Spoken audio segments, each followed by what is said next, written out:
friends, it's Miss Nicki from the McMinnville Public Library. Today I want to share with you an old nursery rhyme, 1, 2, buckle my shoe, that will also help us practice counting to 10 in sign language.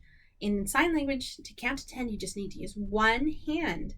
So we count to 10 by doing 1, 2, 3, 4, 5, 6, 7, 8, 9, 10.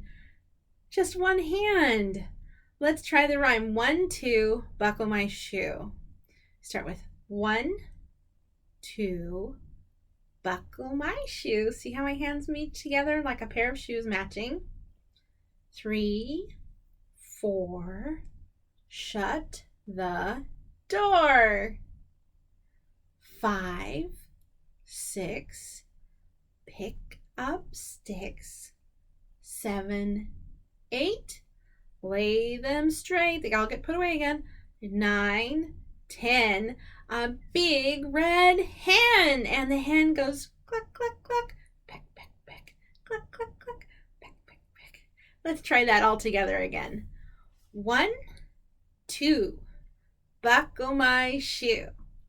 3, 4, shut the door, click. 5, 6, pick up sticks. 7, 8, lay them straight. 9, 10, a big red hen. Cluck, cluck, cluck. Keep practicing and you'll be counting to 10 with one hand in no time. Have a great day.